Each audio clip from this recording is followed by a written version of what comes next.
Hello बच्चों, मैं हूं आरती चौहान, आपकी मैथ्स टीचर। आज हम मैथ्स सब्जेक्ट की वर्कशीट नंबर 19 करने वाले हैं, जो कि हमें DOE GNCT ऑफ दिल्ली से आ रही हैं। ये 17 अगस्त 2020 की ये वर्कशीट है, जिसका टॉपिक है समांतर श्रेणी यानी कि अर्थमेटिक प्रोग्रेशन के प्रथम n पदों का योग यानी कि n टर्म्स का सम।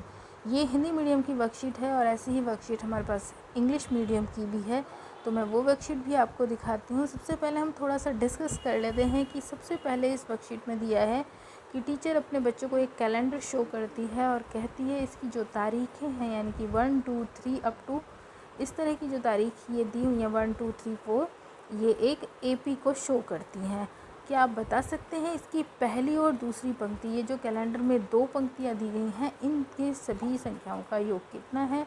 तो स्टूडेंट सिंपल 1 + 2 + 3 अप टू 14, पहली 2 जो रोज़ हैं उनमें 1 से लेकर 14 तक की संख्या है, उनका जोड़ वो करके बता दी है 77। तो टीचर को आंसर मिल जाता है, वो बहुत खुश होती है। अब देखिए, क्या हम इस कैलेंडर की सभी संख्याओं का योगफल किसी एक अच्छी ट्रिक से फाइंड कर सकते हैं? तो इसकी एक तरीका है फाइंड करने का, समांतर श्रेणी यानी कि AP के प्रथम n terms, first n terms का सम का एक फॉर्मूला होता है, वो हम सीखेंगे कि कैसे करते हैं। वो करने से पहले मैं आपको इंग्लिश मीडियम के स्टूडेंट के लिए इंग्लिश मीडियम की वर्कशीट भी दिखा देती हूँ, ताकि उनको भी कोई प्रॉब्लम ना हो। तो दोस्तों, ये है हमारी इंग्लिश मीडियम की वर्कशीट। अगर आपके पास अवेलेबल ना हो तो आप इसका स्क्रीनशॉट भी ले सकते हैं। तो सबसे पहले देखिए, इसमें sum of n terms in the calendars लिखा हुआ है S for sum is 1 + 2 + 3 up to 30। अब ये इसमें थोड़ा कंजस्टेड है, तो मैं आपको बड़ा करके दिखाती हूँ कि ये इन्होंने किस तरीके से किया है। ये देखिए, sum of first n terms of an AP की पहली n पदों का योग हम किस तरीके से फाइंड करेंगे। सबसे पहले हमने लिखा S = 1 + 2 + 3 अप टू 30, क्योंकि कैलेंडर में 30 तक डेट दी हुई है। अब हमने इसको रीराइट किया रिवर्स ऑर्डर में, यानी कि S = मैंने पीछे से लिखना शुरू किया है 30, 29, 28, 27 और अप टू 1। अब हमने क्या किया, इस फर्स्ट वाले तरीके से और जो हमने रिवर्स ऑर्डर में लिखा है, इन दोनों को ऐड कर लिया। तो लेफ़्ट हैंड साइड में आप देख रहे हैं यहाँ पर S है और यहाँ पर भी S की 1 है, तो S और S ऐड होकर आपके पास हो गया लेफ़्ट साइड में 2S, और राइट साइड में जब ये 1 फर्स्ट टर्म और इसमें 30 सेकेंड टर्म ऐड होके आपका ये आ गया। देन सेकेंड टर्म, फर्स्ट जो हमारा स्टेटमेंट है उसमें है 2 और सेकेंड में है 29, तो ये दोनों ऐड हो गए। इसी तरह से थर्ड ऐड होगा 21 में और 4 ऐड होगा। फिर यहाँ पे ये मैंने गलती से 28 लिख दिया, ये 27 है। और फिर इसी तरह से हम आगे बढ़ते जाएंगे। और एंड की जो टर्म्स है वो देखिए, लास्ट में 30 है आपका, तो ये 1 में ऐड होगा। तो इस तरह से हमारा ये जो है सम चलेगा। तो हम देखेंगे यहाँ पर जो है ये लेफ़्ट साइड जो है वो S + S 2S हो जाएगी, और राइट साइड में जो ब्रैकेट वाले टर्म्स है सारे 31, 31, 31 सबका सम आएगा। और क्योंकि ये 30 पेयर्स हैं, तो हम इसका जो 30 टाइम्स आया है, तो जो राइट साइड है आपकी 31 + 31 × 30 होगी। और यहाँ लेफ़्ट साइड में जो 2S था, उसमें जो 2 है उसको हटाने के लिए हमने दोनों साइड 2 से डिवाइड कर दिया है। तो हमारा आंसर हुआ 465, मतलब सम ऑफ ऑल टर्म्स यानी कि 1 से लेकर 30 तक की टर्म्स का सम हुआ 465। अब ये तो मैंने आपको तरीका करके बताया है सिर्फ डेट्स के लिए, किस तरीके से हमने किया। अब इस फॉर्मूला को हम जर्नलाइज करेंगे कि AP की फर्स्ट n टर्म्स का सम फाइंड करने के लिए हम किस तरीके से इसे एक जनरल फार्मूला में कन्वर्ट करें। तो देखिए, ये एक जनरल फार्मूला हमारे पास गिवन है कि जब हमारे पास sum of n terms of an AP find करना है, हर AP हमारे पास ये होती है A + D + 2D और last term A + n - 1D। तो जब हमारे पास ये AP गिवन है, तो हमने S = लिखा first term A, second A + D, third A + 2D और last term A + n - 1D, last मतलब nth टर्म, इन सब का सम। अब जैसे कि मैंने उस क्वेश्चन में किया है, लास्ट में मैं S = रिवर्स ऑर्डर में लिखूँगी, यानी कि जो लास्ट में A + n - 1D है उसको मैंने यहाँ देखिए पहले लिखा है A + n - 1D, फिर इससे पहले वाली टर्म होगी a plus N minus 2d, और इसी तरीके से जब हम आगे बढ़ेंगे तो हमारी फर्स्ट टर्म एंड में आएगी a। ये देखिए आप देख रहे हैं कि फर्स्ट टर्म मैंने एंड में लिखी है। अब देखिए दोनों को हमने ऐड किया तो लेफ़्ट साइड हुई 2s और राइट साइड में क्या होगा, सारे टर्म्स जो ब्रैकेट में बनेंगे जैसे a और ये a plus N minus 1d है, ये प्लस होंगे तो 2a plus N minus 1d हो जाएगा, और सारे ही टर्म हमारे जो हैं n टाइम्स जो हैं होंगे 2a plus N minus 1d। जैसे कि वहाँ पे हमने किया था 30 टाइम्स आया था, ऐसे ही यहाँ पर आपके पास n times 2a plus N minus 1d आ जाएगा। तो हमारा जनरल फार्मूला हुआ दोनों तरफ 2 से डिवाइड करने के बाद कि s equal to n by 2 2a plus N minus 1d। ये हमारा फार्मूला है जो हमें लर्न करना है first n terms of an AP का सम फाइंड करने के लिए। अब इसी को देखें, मैंने यहाँ पे स्प्लिट कर दिया ब्रैकेट के अंदर, 2a को मैंने a प्लस a लिखा है। तो आप यहाँ देख रहे हैं a आपका फर्स्ट टर्म होता है और a plus N minus 1d जो है ये आपका nth टर्म होता है, यानी कि लास्ट टर्म या n प्लेस का टर्म। तो हम इस फॉर्मूला को ऐसे भी लिख सकते हैं कि s equal to n by 2 bracket first plus last term, इन दोनों का सम। अगर हमें फर्स्ट और लास्ट टर्म पता है तो सिंपल उनका सम करेंगे और उसको n बाय 2 से प्रोडक्ट कर देंगे, तो हमारी पूरी AP के n टर्म्स का फर्स्ट n टर्म्स का सम आ जाएगा।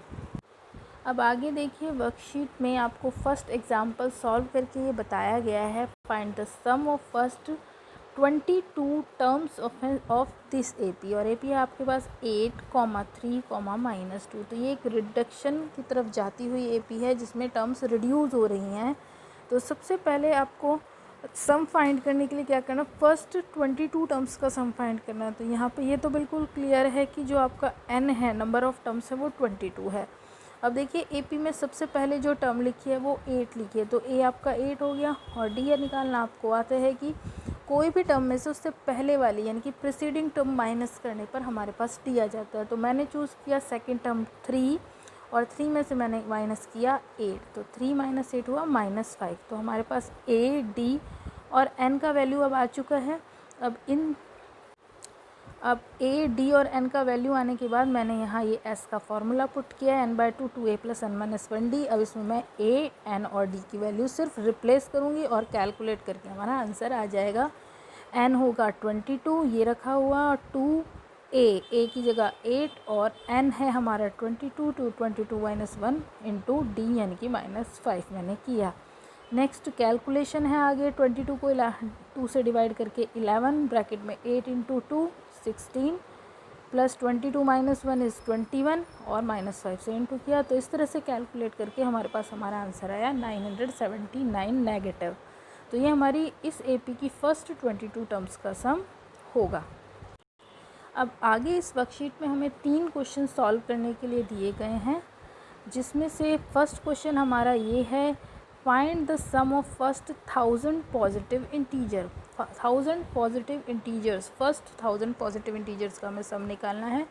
तो हमारे जो फर्स्ट 1000 पॉजिटिव इंटीजर हैं वो 1 से लेके 1000 तक होंगे, जिसमें कि ये एक AP फॉर्म कर रहा है, ये हम पहचान सकते हैं। फर्स्ट टर्म हमारा a इक्वल टू 1 हो गया, d हो गया हमारा, कोई भी टर्म हमने उठाया, मैंने सेकंड टर्म लिया और उसमें से फर्स्ट टर्म माइनस किया, तो answer will be 1। And n हो गया आपका 1000, क्योंकि फर्स्ट 1000 टर्म्स का आपको सम फाइंड करना है। इसके बाद s का फॉर्मूला लगाया सम ऑफ फर्स्ट n टर्म्स को, और इसमें a, d और n को रिप्लेस करने के बाद आप आंसर देख रहे हैं। और इसको करने का और सबसे ज़्यादा आसान तरीका ये हुआ, हम s का फॉर्मूला लगाएंगे, वो होता है n by 2 first term plus last term. ये भी तरीका मैंने आपको बताया है कि ये भी फार्मूला होता है।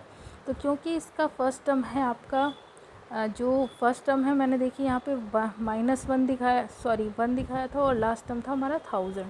तो मैंने फार्मूला में यहाँ पे फर्स्ट टर्म 1 और लास्ट टर्म 1000 पुट किया है, और n बाय 2 1000 बाय 2 होगा। तो आपका आंसर सिंपल 500 इंटू 1001 यानी कि 5,05,000 आंसर आ जाएगा। ये सेकंड एग्जांपल है जो कि हमें वर्कशीट में करने के लिए दिया है। Find the sum of first 15 multiples of 8। 8 के पहले जो है 15 मल्टीपल्स हमें उनका सम फाइंड करना है। तो 8 के मल्टीपल्स हैं, तो 8 16, 24 ये मल्टीपल्स होंगे, और ऐसे पहले n इक्वल टू 15 यानी कि 15 मल्टीपल्स फाइंड करने हैं। जो लास्ट में मैंने आपको दिखाया है ये nth टर्म नहीं है, ये प्लेस बता रहे हैं, यानी कि n इज़ 15। तो s का फॉर्मूला लगाया और यहाँ पे हमने n 15 पुट किया, a की प्लेस पे 8 सब्स्टिट्यूट किया है और d की जगह भी हमने 8 ही पुट किया है, क्योंकि हमें साफ साफ दिख रहा है d जो है हर एक टर्म, क्योंकि 8 के मल्टीपल्स हैं तो डिफरेंस इनका 8 ही होगा। इसके बाद सिंपल कैलकुलेशन है और हमारा आंसर आ गया 960। नाउ थर्ड जो क्वेश्चन ट्राई दीज का है वो है find the sum of first 22 terms of an AP, जिसका d दिया हुआ है आपको और 22nd टर्म इसकी 149 दी है, तो ये इसकी लास्ट टर्म दी है। तो दो तरीके से इस क्वेश्चन को कर सकते हैं, फर्स्ट और लास्ट टर्म के सम वाले फार्मूला से भी कर सकते हैं और सिंपल फार्मूला से भी कर सकते हैं, SN के फार्मूला से। तो यहाँ देखिए मैंने N22 D7 और A22 149 लिखा है। तो सबसे पहले मैं आपको बड़े तरीके से बताती हूँ। A22 की तरह से मैंने किया, जिसमें A22 जो है आपका 149 की 1 है, A प्लस 22 माइनस 1D। तो A प्लस 21 इंटू 7 जो मैंने किया इक्वल टू 149 की इक्वल रखेंगे। यहाँ से हमने A का वैल्यू फाइंड किया है 2। अब हमारे पास 2 की वैल्यू भी अवेलेबल है, तो S22 का हम फॉर्मूला लगाएंगे, क्योंकि हमें फर्स्ट 22 टर्म्स का सम फाइंड करना है। तो n के प्लेस पे यहाँ 22 आ गया, 2A 2 इंटू A आपका 2 है, और क्योंकि 22 माइनस 1D होगा तो यहाँ 21 इंटू D इज़ 7। तो ये कैलकुलेशन करने के बाद 1661 हमारा आंसर होगा। और इसी क्वेश्चन को करने का एक तरीका और भी है, ये तरीके से भी हम इस क्वेश्चन को कर सकते हैं कि SN इक्वल